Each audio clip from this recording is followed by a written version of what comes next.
سورہ بقرہ کی آیت نمبر 121 میں اللہ تعالیٰ ارشاد فرماتے ہیں، جنہیں ہم نے کتاب دی اور وہ اسے پڑھنے کے حق کے ساتھ پڑھتے ہیں، وہ اس کتاب پر ایمان بھی رکھتے ہیں۔ وضاحت فرما دے کہ یہاں کتاب کے پڑھنے کے حق سے کیا مراد ہے۔ کسی بھی کتاب کے پڑھنے کا جو حق ہے وہ اس بات سے تعلق رکھتا ہے کہ آپ اس کو سمجھ کے، اس کے فہم کو حاصل کر کے اس کو مطالعہ کریں اور اس کے مطابق جو اس میں احکامات ہوں کرنے کے، ان احکامات پہ عمل کریں، اور جو احکامات ہوں کچھ نہ کرنے کے، ان سے آپ رک جائیں۔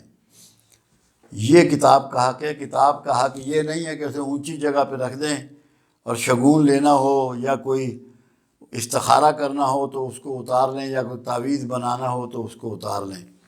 اور یہاں اس سے مراد یہ بھی نہیں ہے کہ صرف قرآن ہی اللہ کی کتاب ہے۔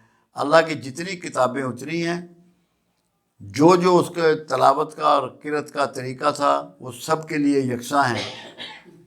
جب لوگوں نے ان میں تحریف کر دی، ان کے مضمون بدل ڈالے، تو پھر یہ اس پر لاگو ہوتی ہے بات کہ انہوں نے خرابی جو کرنی تھی کر لی۔ اب ہمارے ہاں بھی خرابی یہ ہے کہ ہم قرآن کو بغیر سمجھے پڑھتے ہیں۔ اس کا حق یہ ہے کہ اسے سمجھ کے پڑھا جائے۔ اس میں سائنس ہے، اس میں تاریخ ہے، اس میں ہدایات ہیں، احکامات ہیں، پیشن گوئیاں ہیں، طب ہے، علم ہے، فلکیات ہے، ہر چیز ہے۔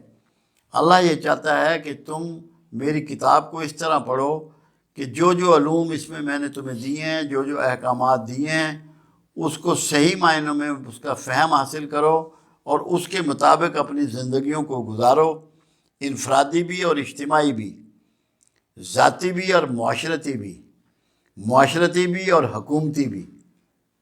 تمام نظام کو چلانے کے لیے اس سے مستفید ہو، اس کو سمجھو، اس کو دوسروں تک پہنچاؤ، دوسروں تک پڑھاؤ۔